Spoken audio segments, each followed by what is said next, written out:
Hello students, welcome eight दीक्षांत edutech. मैं Deepak Sharma sir, आपका मैथ्स का टीचर। और आज का वीडियो होगा हमारा पार्ट 2। टॉपिक वही रहेगा क्यूब्स एंड क्यूब रूट्स। ठीक है, तो आइए एक बार देखते हैं क्या क्या हमने पढ़ लिया है और क्या हम लोग पढ़ेंगे।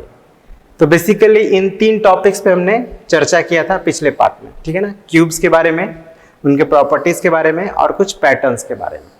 थोड़ा बहुत उस पर प्रैक्टिस भी किया था, 1-2 क्वेश्चन हम लोग बनाए थे। तो आज की इस वीडियो में हम लोग कुछ प्रैक्टिस करेंगे इन तीनों ही टॉपिक्स पे। फिर उसके बाद पॉसिबल होगा तो हम लोग 4th टॉपिक को भी कवर कर लेंगे इसी पार्ट में, ठीक है। तो आइए शुरू करते हैं। तो बेसिकली हम लोग जो पिछले पार्ट में पढ़े थे इसको क्विकली एक बार रिवाइज करेंगे, फिर आगे बढ़ेंगे। तो क्यूब्स क्या होता है, तो जैसे मैंने बताया था कि बेसिकली जो ये शेप हम लोग पढ़े थे पिछले क्लासेस में, इस तरह का एक शेप होता था जिसमें एजेस होते थे, आई थिंक 12 एजेस होते हैं और ये सभी बराबर होते हैं। तो इस तरह के शेप को हम लोग क्यूब कहते थे। और जब क्यूब का हम लोग वॉल्यूम निकालते थे तो अगर इसके एजेस को हम लोग L से डिनोट करते हैं तो 3 टाइम्स मल्टीप्लाई करते थे, ठीक है ना। तो L टू द पावर 3, तो L टू द पावर 3 होता था, तो इसी को हम लोग क्यूब बोलते थे, L क्यूब, है ना। क्योंकि ये L पावर 3 जो है ये एक क्यूब का वॉल्यूम निकालने में हेल्पफुल है, ठीक है ना। L को हम लोग 3 टाइम्स मल्टीप्लाई किया तो हम लोग को एक वॉल्यूम का क्यूब का वॉल्यूम मिला, ठीक है। तो इसीलिए हम लोग L क्यूब कहते थे। तो यहीं से ये वर्ड आया है क्यूब। तो उसी तरह से किसी भी नंबर को जब हम लोग 3 टाइम्स मल्टीप्लाई करते हैं तो बेसिकली हम लोग उस नंबर के साइज के लेंथ के एक क्यूब का वॉल्यूम बता रहे होते हैं, ठीक है। इसीलिए क्यूब्स उसी वर्ड से, मतलब उसी से लेकर क्यूब नाम दे दिया गया। तो अब आप समझ गए होंगे कि जब हम लोग किसी इंटीजर को उसी इंटीजर से 3 टाइम्स मल्टीप्लाई करते हैं तो जो हमें रिजल्टेंट नंबर मिलता है वो उस नंबर का क्यूब होता है और इसलिए हम लोग उसको क्यूब नंबर कहते हैं। जैसे अगर हमारा एक नंबर n है तो n का क्यूब क्या होगा, n टू द पावर 3, जिसका मतलब है n multiplied by n multiplied by n, मतलब n क्यूब का मतलब n multiplied by n multiplied by n। इसी तरह से कोई भी नंबर लेते हैं, 5 ले लेते हैं, तो 5 का क्यूब क्या होगा, 5 मल्टीप्लाइड बाई 5 मल्टीप्लाइड बाई 5, जो कि हमारा होता है 125, ठीक है। और क्यूब नंबर जो होता है हमारा परफेक्ट क्यूब्स भी कहते हैं हम लोग, ठीक है ना। जो क्यूब नंबर है वो एक परफेक्ट क्यूब भी कहलाता है। अब ये 30 तक नंबर के क्यूब्स यहाँ मेंशन है, जिनको अगर आप याद कर लेते हैं तो आपके लिए बहुत ही हेल्पफुल रहेगा। तो आप कोशिश करेंगे कि जितना हो सके याद कर लेंगे इसमें। फिर उसके बाद हम लोग कुछ प्रॉपर्टीज पर बात किए थे, उन सारे प्रॉपर्टीज को एक जगह मैंने लिस्ट आउट किया हुआ है, उनको एक बार क्विकली समझ लेते हैं। कि किसी भी क्यूब, अगर कोई एक इवन नंबर है तो उसका जब हम लोग क्यूब फाइंड करेंगे तो वो भी एक इवन नंबर ही मिलेगा। जैसे 2 एक इवन नंबर है, इसका क्यूब क्या होता है, 8 होता है, और 8 भी एक इवन नंबर है। उसी तरह the cube of an odd number is odd, मतलब 3 है, 3 एक ऑड नंबर है तो 3 का क्यूब क्या होगा, 27, जो कि एक ऑड नंबर है, ठीक है। इस तरह आप कोई दूसरा भी ऑड नंबर का जब क्यूब निकालेंगे तो आपको एक ऑड नंबर ही मिलेगा। अगेन नंबर 3 यहां पे है कि अगर किसी नंबर के यूनिट्स डिजिट क्या क्या हो सकते हैं, 0 से लेकर 9 तक कोई भी डिजिट हो सकते हैं, जिनमें से अगर 0, 1, 4, 5, 6 और 9, ये 6 डिजिट अगर हो तो इनकी उसी नंबर का जब हम क्यूब फाइंड करेंगे तो उसके यूनिट्स प्लेस पे भी यही सेम नंबर आएंगे, मतलब 0 के लिए 0 ही आएगा। अगर 0 है किसी नंबर के यूनिट प्लेस पे तो जब उस नंबर का हम क्यूब करेंगे तो उस क्यूब के यूनिट प्लेस पे भी 0 ही आएगा। सिमिलरली अगर 1 है तो 1 आएगा, 4 है तो 4 आएगा, 5 है तो 5 आएगा, 6 है तो 6 आएगा, 9 है तो 9 आएगा। चेंज कब होता है, तो सिर्फ 4 डिजिट के कंडीशन में ही चेंज होता है, 2, 3, 7 और 8। अगर किसी नंबर के वंस प्लेस पे 2 है, 3 है, 7 है या 8 है तो इसका ऐसे नंबर का जब आप क्यूब निकालेंगे तो उसके वंस प्लेस पे थोड़ा चेंजेस आएगा। जैसे 2 के कंडीशन में क्या आएगा, 8, है ना। 3 के कंडीशन में 7 आएगा, और फिर 7 के कंडीशन में 3 और 8 की कंडीशन में 2। तो आप ध्यान रख सकते हैं, रिपीट हो रहा है, 2 का 8 और 8 का 2, 3 का 7 और 7 का 3। आप चाहे तो यहाँ पे जो हम लोग यहाँ पे बनाए थे आप देख सकते हैं, यहाँ वंस प्लेस पे 2 है तो इसके क्यूब में 8 आ रहा है, यहाँ वंस प्लेस पे 8 है तो इसके क्यूब में 2 आ रहा है, ठीक है ना। उल्टा 3 है तो 7 आया, और अगर 7 है तो 3 आया। और भी आप देख सकते हैं यहाँ पे 22 का देखिए, 2 का 8, 28 में 8 है वंस प्लेस पे, तो यहाँ पे वंस प्लेस पे मतलब उसका जो क्यूब नंबर है उसके वंस प्लेस पे 2 आ रहा है, ठीक है ना। अब मैच भी कर सकते हैं, देख सकते हैं। और बाकी कंडीशन में सेम है, 1 के लिए 1, 4 है तो 4, 5 है तो 5, 6 है तो 6, 9 है तो 9 और 0 है तो 0, ठीक है। तो ये बात आप ध्यान रखेंगे तो आपको हम लोग जब क्यूब निकालना, क्यूब रूट निकालना सीखेंगे तो उसमें एक एस्टिमेशन मेथड होता है, वहां पे ये बहुत ही हेल्पफुल हो जाता है अगर हम लोग को ये थर्ड नंबर प्रॉपर्टी ध्यान रहे तो इसलिए इसको आप लोग हमेशा ध्यान रखिएगा। नेक्स्ट था the cube of A number ending with 0 digit ends with 3 zeros। अब ये भी प्रॉपर्टी आप याद रखेंगे, इससे भी हम लोग को क्यूब रूट एस्टिमेट करने में बहुत हेल्प मिलता है, ठीक है, या चेक करने में कि कोई नंबर परफेक्ट क्यूब है या नहीं। तो क्या क्या आपने जाना कि अगर किसी भी नंबर के एंड में एक 0 है तो उस नंबर का क्यूब करेंगे तो उसके एंड में 3 zeros होगा, ठीक है। उसी तरह cube of A positive number is positive.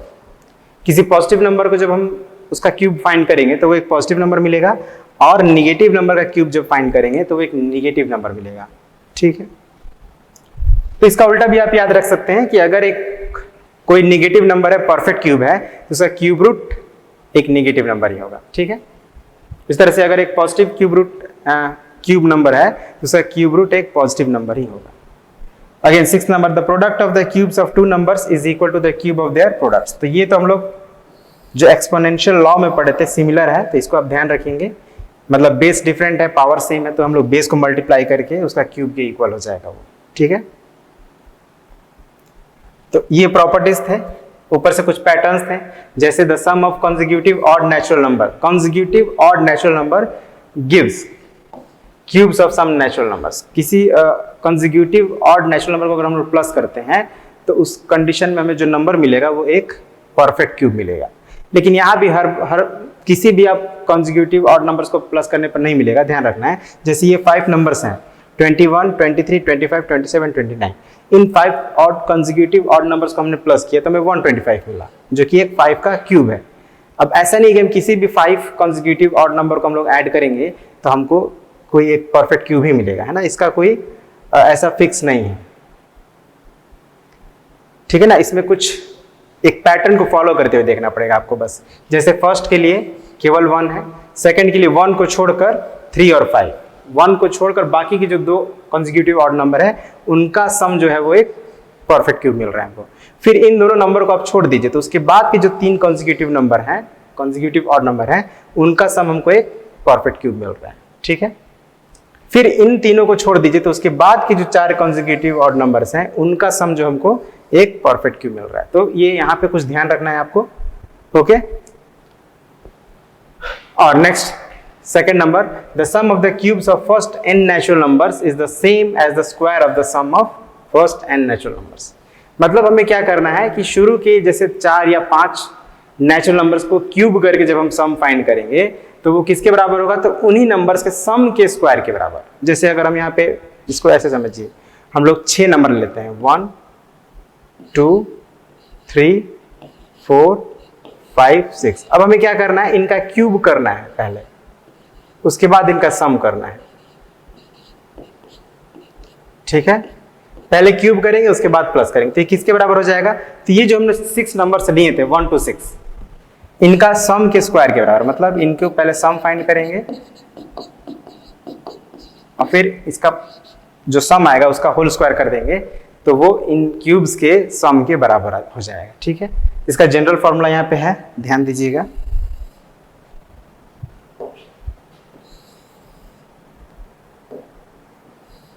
ठीक है। अब next, the difference of the cubes of the 2 consecutive natural numbers, है ना। क्या स्टेटमेंट से हम क्या समझे, डिफरेंस होना चाहिए किसका, तो consecutive नेचुरल नंबर्स के क्यूब का, है ना। जैसे 2 और 1, है ना, 2 और 1 consecutive नंबर्स हैं, 2 और 3, 3 और 4, 4 और 5। अब यहाँ पहले हम लोग बड़े वाले नंबर को लिख रहे हैं क्योंकि डिफरेंस हमेशा बड़े में से छोटे को ही मतलब नॉर्मल सिचुएशन में हमेशा हम लोग बड़े में से छोटे को ही सब्ट्रैक्ट करते हैं, इसलिए 5 को पहले लिखा गया, है ना। तो 5 क्यूब माइनस 4 क्यूब किसके बराबर होगा, तो is equal to 1 more than 3 times the product of those 2 consecutive natural numbers. ध्यान दीजिएगा यहाँ पे क्या लिखा है, 1 मोर, मोर का मतलब प्लस समझ लीजिए, 3 टाइम्स, 1 मोर 3 टाइम्स, ठीक है, 1 मोर देन 3 टाइम्स। अब 3 टाइम्स किसका, तो जो हमारा नंबर है उसके प्रोडक्ट का, मतलब 5 और 4 का। अगर 5 4 है तो 5 4, 4 3 है तो 4 3, 3 2 है तो 3 2। तो अब इसी का हम लोग एक general formula, mathematical formula derive कर लिए, जो क्या है हमारा n+1 to the whole cube minus n cube is equal to 1 + 3 multiplied by n+1 into n। तो ये फार्मूला को आप ध्यान रखेंगे, आप आसानी से इस पैटर्न पर अगर कोई एक्सप्रेशन है तो उसका आंसर फाइंड कर पाएंगे। अब हम लोग कुछ प्रैक्टिस कर लेते हैं, जो भी हमने सीखा उससे रिलेटेड अब कुछ प्रैक्टिस कर लेते हैं। तो for each of the following numbers, यहाँ पे जो नंबर्स आप देख रहे हैं, 4 नंबर्स देख रहे हैं, हमें बताना है find the ones digit in their cube. अगर इन नंबर का हम क्यूब करते हैं, जैसे a है, तो अगर ये 3 2 7 4 का हम क्यूब करेंगे तो हमको कुछ मिलेगा नंबर। हमको सिर्फ ये बताना है कि इसके वंस प्लेस पे क्या आएगा, वंस प्लेस का सिर्फ बताना, नंबर नहीं बताना। तो हम लोग कैसे बताएंगे, यहाँ पे हम लोग सीधे आंसर लिख देते हैं। 4 है ना, तो 4 के सिचुएशन में 4 ही आता है, तो हम लोग यहाँ पे 4 लिख दे रहे हैं। ठीक है, ये याद रखना है और लिखना है। यहाँ 1 है तो 1 के सिचुएशन में भी क्या आता है, 1 ही आता है। अगर आप गलती से भूल जा रहे हैं तो आप क्या करेंगे, क्विकली वंस प्लेस का जो नंबर है उसका आप क्यूब निकाल लें, 4 का क्यूब निकाल लें। क्या होता है, 4 4 16, 4 64 होता है, और 64 के वंस प्लेस पे क्या आ रहा है, 4 आ रहा है, मतलब 4 इज द आंसर। ठीक है, तो भूल जाते हैं तो भी कोई दिक्कत नहीं है, आप क्विकली उसका क्यूब निकाल सकते हैं। 1 का क्यूब निकालेंगे तो 1 ही आएगा, तो इसका मतलब कि ये जो 931 है, इसका क्यूब जब निकालेंगे तो उसके वंस प्लेस पे भी 1 ही होगा। अब 8 का क्या है, तो 8 का होता है 2। ये आप याद रख सकते हैं, और नहीं तो क्या करेंगे, 8 का क्यूब निकाल लेंगे। 8 8 जा 64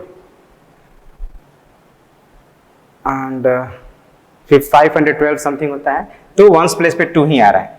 अब यहाँ पे 6 है, तो 6 के सिचुएशन में क्या होता है, 6 ही होता है। यस, 216 होता है 6 का क्यूब, तो 216 के वंस प्लेस पे 6 आ रहा है। तो ये 556 का भी जब क्यूब निकालेंगे तो उसके वंस प्लेस पे 6 ही आएगा। चलिए ठीक है, ओके। अब question number 2, each of the following is obviously not a perfect cube. मतलब यहाँ पे क्लियरली बोला जा रहा है कि जो नंबर दिए जा रहे हैं, आपको नीचे दिए गए हैं, ये कोई भी परफेक्ट क्यूब नहीं है। Just by looking at the number give reason why it is not a perfect cube. अब हमें सिर्फ मतलब रीजन बताना है, सिर्फ देखकर, कोई कैलकुलेशन नहीं करना है, कोई इसमें फैक्टराइजेशन नहीं करना है, सिर्फ देखकर हमें बताना है कि ये परफेक्ट क्यूब नहीं है तो क्यों नहीं है, रीजन बताना है। ठीक है, तो हम लोग यहाँ पे एक प्रॉपर्टी पढ़े थे थोड़ी देर पहले, आपको याद होगा, अगर ध्यान से देखें आप तो यहाँ पे हर एक नंबर के एंड में 0 है। ठीक है, तो 0 जो है,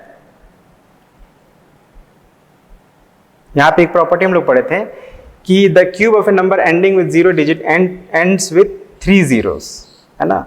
मतलब अगर किसी नंबर के एंड में एक 0 है तो उसके क्यूब में 3 0 होगा, यानी 3 होगा या 3 के मल्टीपल्स में होगा। यहाँ पे मल्टीपल्स तो नहीं लिखा है, 3, अगर एक 0 है तो 3 zeros, तो अगर 2 0 होगा तो कितना होना चाहिए, 3 2 जा 6 होना चाहिए। तो मतलब हमारा जो नंबर ऑफ जीरोस होता है किसी क्यूब नंबर के एंड में, समझिए इस बात को, इसी प्रॉपर्टी के बेस पे मैं आपको बता रहा हूँ, फिर से बता रहा हूँ, समझिएगा। कोई भी नंबर हमारा है, अगर वो परफेक्ट क्यूब है तो उसमें नंबर ऑफ जीरो जो होंगे एंड में 3 होंगे या 3 के मल्टीपल टाइम्स होंगे। जैसे या तो क्या क्या हो सकता है, 3 हो सकता है, 3 zeros, 6 zeros, 9 zeros, 12 zeros और 15 zeros, इसी तरह नंबर ऑफ जीरोस हो सकते हैं। मतलब 3 से कम नहीं होगा, I mean 3 6 इन नंबर्स के अलावा कोई दूसरा नंबर्स नहीं हो सकता है। अब इसको समझिएगा, थोड़ा नंबर्स में कंफ्यूजन हो रहा होगा मे बी आपको। जैसे यहाँ पे आप देखिए कितने जीरोस हैं, 2 zeros हैं, और मैंने क्या कहा कि 3 होने चाहिए या मल्टीपल ऑफ 3 होना चाहिए, तो ये 2 मल्टीपल ऑफ 3 नहीं है, it means it is not a perfect cube.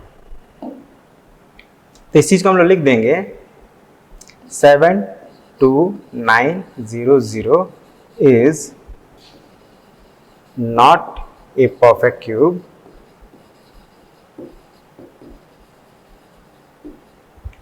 as number of zeros at the end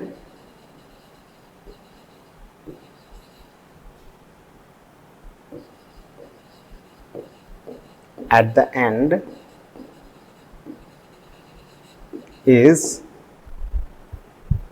2 which is not a multiple of 3.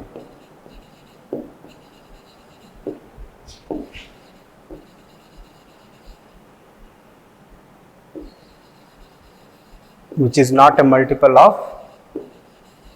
3. अब इस बात को समझ लीजिए फिर से, क्या है यहाँ पे नंबर ऑफ, इस नंबर के एंड में कितने जीरोस है? 2 जीरो है, और होने कितने चाहिए? या तो 3 होने चाहिए या मल्टीपल ऑफ 3 के टाइम्स होना चाहिए। मतलब 3 हो सकता है, 6, 9, 12, 15, 18, 21। अगर जीरो होते हैं किसी नंबर के एंड में तो हम लोग पॉसिबिलिटी है कि वो एक परफेक्ट क्यूब हो सकता है, तो भी कंफर्म नहीं है, पॉसिबिलिटी है कि हो सकता है। और अगर इसके अलावा कोई दूसरा नंबर ऑफ जीरोस होता है, जैसे 2 हो गया, 4 हो गया, 5 हो गया, 7 हो गया, 8 हो गया, 9, 10 हो गया, तो उस सिचुएशन में हम लोग डेफिनेटली कह सकते हैं कि it is not a perfect cube. Similarly यहाँ पे आप देखिए कितने जीरोस हैं? 2, 2, 4, 1, 5 जीरोस हैं, यानी कि 5 is not a multiple of 3। तो यहाँ भी हम लोग लिख देंगे 8, 0, 0, 0, 0 is not a perfect cube as number of zeros at the end is 5 which is not a multiple of 3। समझ में आ रहा है बात आपको? यहाँ पे 0 3 के मल्टीपल टाइम्स होना चाहिए, ठीक है। बस अब मैंने इतना लिख दिया, इतनी की जरूरत नहीं होती है, ज्यादा से ज्यादा 3 होगा या 6 होगा, है ना। तो 3 और 6 के अलावा अगर कोई नंबर है तो समझ लीजिए कि it is not a perfect cube. यहाँ पे भी देखिए एक ही जीरो है, यहाँ पे 4 जीरोस हैं, डी में 4 जीरोस हैं, है ना। कोई भी 3 का मल्टीपल टाइम्स में नहीं है, अपीयर हुआ है, तो कोई भी यहाँ पे परफेक्ट क्यूब नहीं है। Next, using prime factorisation find which of the following are perfect cubes. ठीक है, तो प्राइम फैक्टराइजेशन के हेल्प से हमें बताना है कि इनमें से कौन परफेक्ट क्यूब है। तो पहले आपको ये मैं बता दूं कि प्राइम फैक्टराइजेशन से हम लोग पता कैसे कर पाएंगे। तो याद रखिएगा, in the prime factorisation of a perfect cube, अगर कोई नंबर परफेक्ट क्यूब है, समझिएगा इसको, अगर कोई नंबर परफेक्ट क्यूब है और उसका हम लोग जब प्राइम फैक्टराइजेशन करेंगे तो हमें क्या मिलेगा?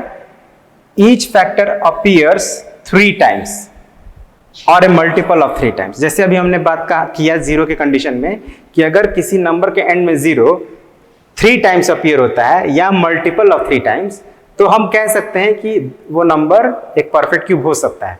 लेकिन अगर 3 टाइम्स नहीं हो या 3 टाइम या मल्टीपल ऑफ 3 टाइम्स नहीं हो तो फिर वो परफेक्ट क्यूब कभी नहीं हो सकता।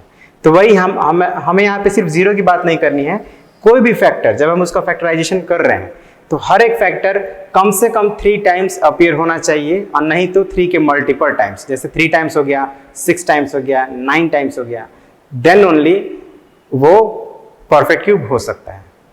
तो अभी इसको हम लोग बना कर देखते हैं। ये बात आपको याद रखना है, इस बात को याद रखना, जो यहाँ पे अभी आप देख रहे हैं इसको आपको याद रखना है। और अब ये क्लियर अगर नहीं है तो हम लोग जब इस क्वेश्चन को सॉल्व करेंगे तो फिर आपको क्लियर होगा। जैसे ए 2 1 1 2 5। अब प्राइम फैक्टराइजेशन कैसे करते हैं वो तो आप जानते हैं, ठीक है ना।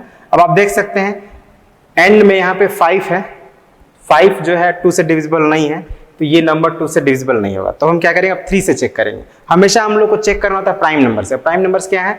2 है, 3 है, 5 है, 7 के बाद 11 13 17 19, यही नंबर से हमको चेक करना है ना। 4 से या 6 से या 8 से नहीं चेक करना है। तो 2 से जब हम लोग चेक करेंगे तो देख रहे हैं कि ये 2 से डिविजिबल नहीं है, तो हम लोग 3 से अब चेक करेंगे। अब 3 का डिविजिबिलिटी रूल क्या है? हम सब डिजिट्स को एक बार सम अप करेंगे। तो 2 + 1 3 + 1 4 and 2 6 and +5 11 हो रहा है, मतलब ये नंबर 3 से भी डिविजिबल नहीं है। तो अब हम किससे चेक करेंगे? 5 से। तो 1's प्लेस पे 5 है, इट मीन्स ये नंबर 5 से डिविजिबल है। तो 5 से इसको हम लोग डिवाइड करते हैं। अगर आपको 5 से डायरेक्ट डिवाइड करने में समस्या है तो आप रफ कर लेंगे, ठीक है ना, मतलब रफ में आप डिवाइड कर लेंगे।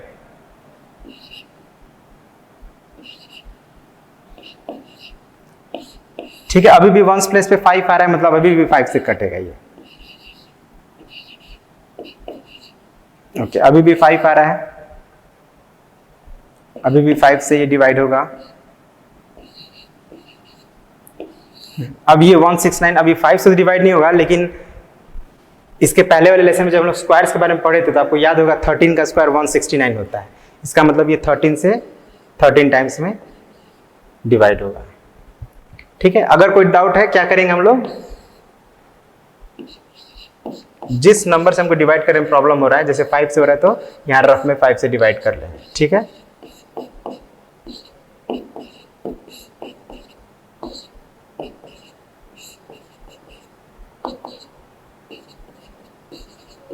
ये देख रहे हैं आप 4225 आ रहा था। इसी तरह से हम लोग को अगर दिक्कत हो तो अगर आप डायरेक्ट कर सकते तो बहुत अच्छी बात है, नहीं कर सकते तो आप रिस्क नहीं लेंगे, रफ वर्क मतलब रफ में डिवाइड करके चेक कर लें, नहीं तो अगर गलती हुआ तो फिर आप आंसर आपको नहीं आ पाएगा। थस हम लोग इस 21125 को अगर एज अ प्राइम फैक्टर्स के प्रोडक्ट में लिखें तो क्या लिखेंगे, 5 × 5 × 5 × 13 × 13। अब आप देखिए यहाँ पे ये जो हमारे यहाँ पे दो फैक्टर्स है, एक 5 है और एक 13 है, यही दो फैक्टर्स आए हैं जिनमें 5 कितनी टाइम्स अपीयर हुआ है, 3 टाइम्स, और 13 ओनली 2 टाइम्स। यही बात को यहाँ पे आपको ध्यान देना है। 13 2 टाइम्स अपीयर हुआ है और 5 3 टाइम्स। हम लोग का क्या पढ़े थे अभी थोड़ी देर पहले कि ईच फैक्टर, हर एक फैक्टर कितनी बार अपीयर होना चाहिए, 3 टाइम्स या फिर मल्टीपल ऑफ 3 टाइम्स। तो यहाँ पे हमारा 5 तो है 3 टाइम्स अपीयर हो रहा है, लेकिन 13 3 टाइम्स अपीयर नहीं हो रहा है, ना ही उसके मल्टीपल टाइम्स अपीयर हो रहा है। It means what, this number is not a perfect cube. Thus clearly हम लोग यहां पे लिख सकते हैं 21125 is not a perfect cube। ठीक है, आप रीजन देना चाहते रीजन भी दे सकते हैं, एज 13 appears only 2 times।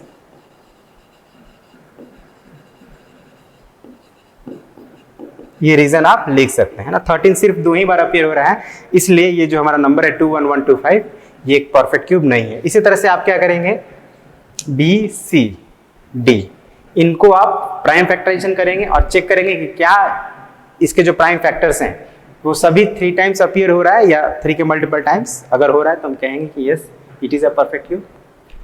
चलिए एक हम आप लोग के लिए और करके चेक कर लेते हैं, 9261 9261। अब देखिए ये जो नंबर है हमारा, आप देख रहे हैं ना, ये भी 2 से डिविजिबल नहीं है, बट 3 से चेक करिए, यस 3 से डिविजिबल, क्योंकि जब आप इसको जोड़ेंगे तो 18 आ रहा है, तो 3 से इसको हम लोग फैक्टराइज करते हैं। अभी 0 टाइम्स में जाएगा, फिर 3 8 24, 3 7 21, फिर आप इसको जब सम अप करेंगे तो फिर ये 3 से डिविजिबल हो जाएगा, तो फिर 3 से हम इसको कटाते हैं। तो अभी भी देखिए 12 आ रहा है, तो 3 से अभी भी कटेगा। अब 343, अब ये तो आपका 3 से तो नहीं कटेगा, बट 7 से ये कटेगा, ठीक है ना। आई थिंक 7 का क्यूब 343 होता है, यस। तो 7 से ये कटेगा, तो 7 से 4 टाइम्स में 9 टाइम्स में, ओके। तो ये आपका इसका आपने क्या पाया,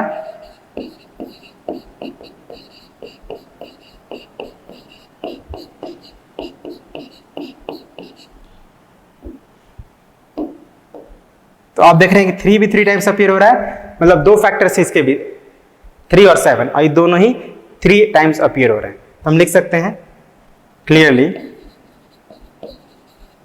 9261 इज ए परफेक्ट क्यूब। ये भी बताया ना perfect cube, yes is a perfect cube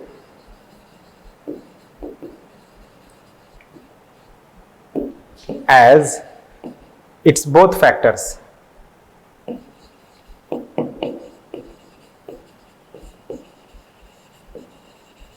3 and 7 appears 3 times।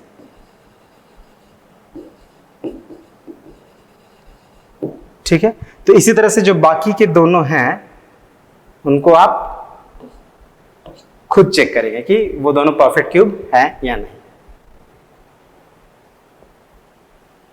Okay, तो अब हम लोग नेक्स्ट क्वेश्चन को चेक करते हैं। इसमें क्या करना है,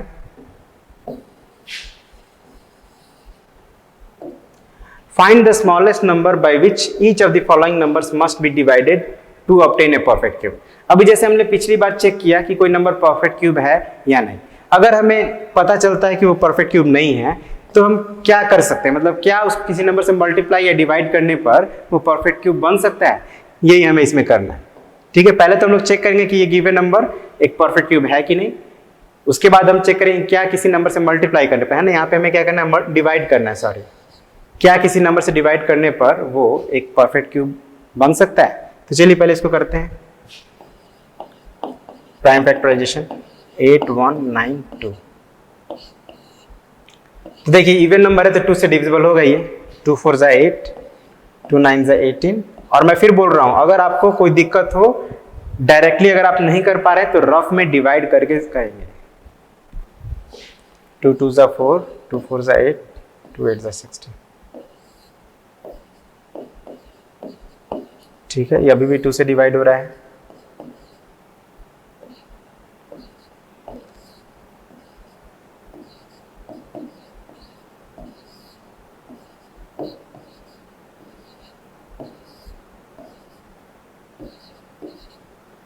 ओके, तो ये होते ही जा रहा है, तो हम लोग अब क्या करेंगे, इसको थोड़ा स्पेस नहीं है तो यहाँ से शुरू करेंगे अब, ठीक है ना, 64 को फिर 2 से यहाँ डिवाइड करेंगे।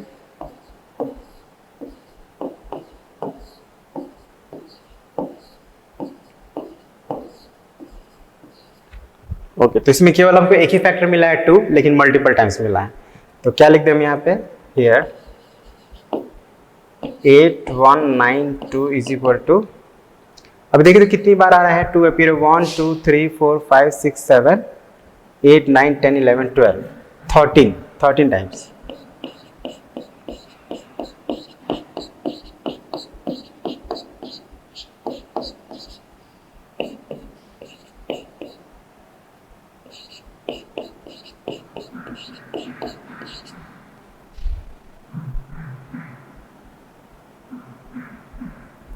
ओके, तो यहाँ पे अगर आप काउंट करें कि 3 कितनी, आई मीन 2 कितना टाइम्स अपीयर हुआ है, तो देखिए ये एक हमारा 3 का ग्रुप बन रहा है, फिर एक 3 का ये ग्रुप बन गया, फिर ये 2 और इसको एक मिला देते, फिर एक ये हमारा एक बच गया है। ठीक है,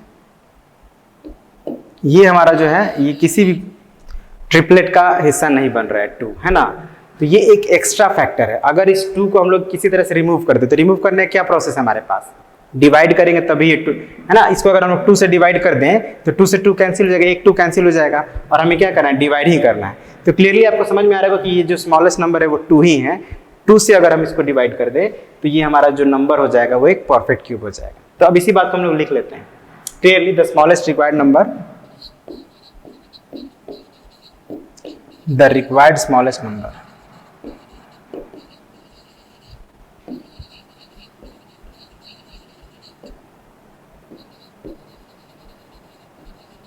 is 2। ठीक है,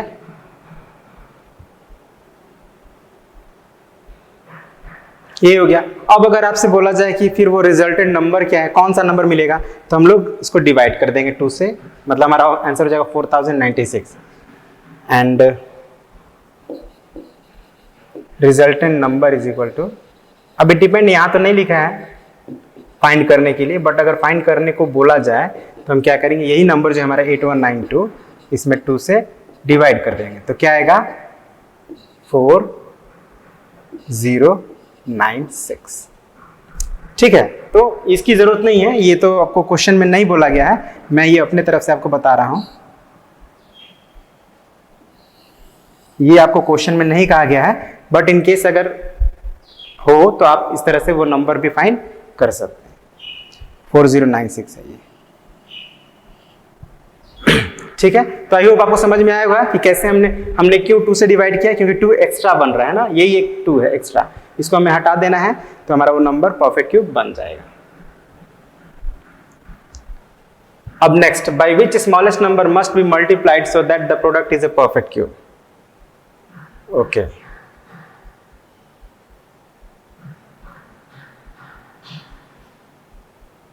तो एग्जैक्टली ये भी वैसा ही क्वेश्चन है, बट यहां पे हमें क्या करना था, पिछली बार हमने डिवाइड किया था, यहाँ पे मल्टीप्लाई करेंगे, सेम प्रोसेस फॉलो करेंगे यहाँ भी, गिवन नंबर क्या है हमारा, सॉल्यूशन गिवन नंबर 26244। अब इसका फैक्टराइजेशन करते हैं हम लोग। देख रहे इवन नंबर है, 2 से कटेगा, फिर इस 2 से,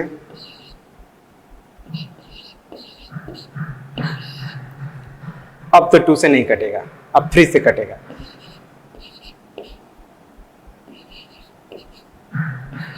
अभी भी 3 से कटेगा।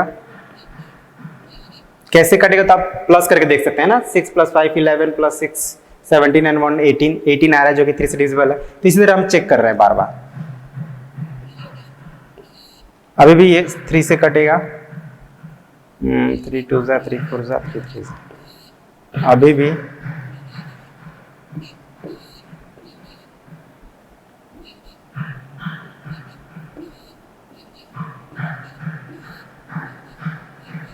ओके। तो हमारा ये यहाँ पे क्या हो गया क्लियरली,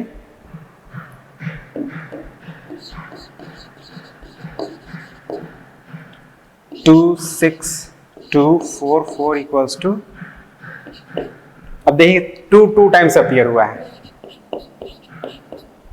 और 3 8 टाइम्स।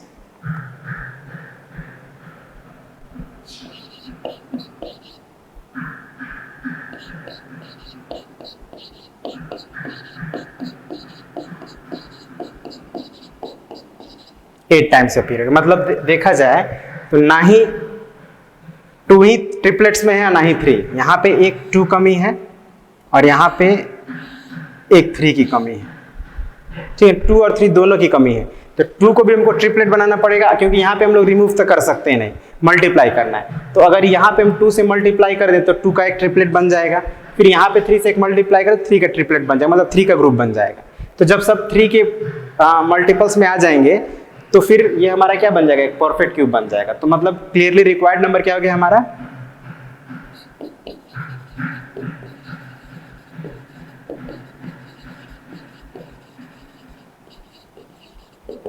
एक तो यहाँ पे 2 से मल्टीप्लाई करेंगे और एक इसमें 3 से मल्टीप्लाई करेंगे, तो 2 3 हो गया 6। ये हो गया हमारा आंसर। ठीक है, आई होप समझ में आया होगा आपको। हमें जब मल्टीप्लाई करना है तो हमें देखना है कि कौन सा कम हो रहा है, तो जितना कम हो रहा है उतना टाइम्स उसको मल्टीप्लाई करेंगे। अब यहाँ पे 2 और 3 दोनों फैक्टर में एक का कमी था, तो दोनों को हम एक बार मल्टीप्लाई कर दिए, 2 को भी और 3 को भी, और आपस में मल्टीप्लाई कर दिए, 6 आ गया। अगर सिर्फ 2 होता, अगर मान लीजिए 3 यहाँ पे टोटल होता तो सिर्फ 2 से मल्टीप्लाई करते हैं, या 2 अगर ट्रिपलेट में होता, 3 के ग्रुप में होता तो सिर्फ 3 से करते। ओके, तो यही बस बातों का ध्यान रखना है, थोड़ा सा अपना कॉमन सेंस यूज करना है और आप इस तरह के क्वेश्चंस आसानी से बना पाएंगे। तो आई होप आपको समझ में आ रहा होगा। ओके, अब इसके बाद का जो हमारा टॉपिक है वो एक क्यूब रूट्स का है। तो टाइम काफी हो गया, तो आई थिंक ये जो नया टॉपिक है उसको हम लोग अगले पार्ट में कवर करेंगे, ठीक है। और एक बार हम लोग थोड़ा सा और चर्चा कर लेते हैं जो हमने पढ़ा है।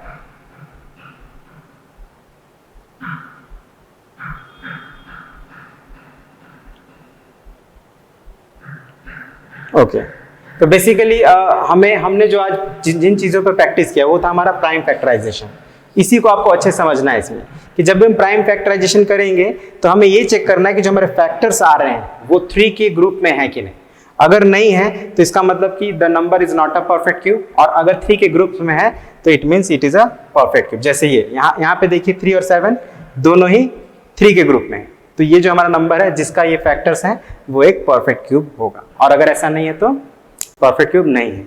अब अगर कमी है, जैसे यहाँ पे देखिए 13 2 टाइम्स है, 1 टाइम्स नहीं है, तो अगर हम इसको 13 से मल्टीप्लाई कर दें तो ये हमारा क्या बन जाएगा, एक परफेक्ट क्यूब बन जाएगा। तो अगर आपसे पूछा जाए कि वो स्मॉलेस्ट नंबर बताइए जिसको इस नंबर से मल्टीप्लाई करने पर परफेक्ट क्यूब हो जाए, तो आप क्या बताएंगे, 13। तो बेसिकली इन्हीं 2 तरह के सवालों पर हम लोग चर्चा किए हैं इस पार्ट में, और जो हमने पैटर्न्स या प्रॉपर्टीज के बारे में डिस्कस किया वो हमने पार्ट 1 में डिटेल में डिस्कस किया हुआ है, तो आप पार्ट 1 को भी जरूर देख लेंगे। तो आई होप आपको जो बताया गया आप समझे हैं। तो इसी के साथ आज की इस वीडियो को एंड करते हैं और मिलते हैं अगले पार्ट में, जिसमें हम लोग क्यूब रूट्स के बारे में जानेंगे और कैसे कैसे हम लोग क्यूब रूट्स फाइंड कर सकते हैं इसके बारे में सीखेंगे। और साथ ही साथ अगर पॉसिबल हुआ तो उससे रिलेटेड क्वेश्चंस को भी हम लोग कंप्लीट कर लेंगे नेक्स्ट पार्ट में। ठीक है, तो इसी के साथ वीडियो को एंड करते हैं। Thank you very much, have a nice day.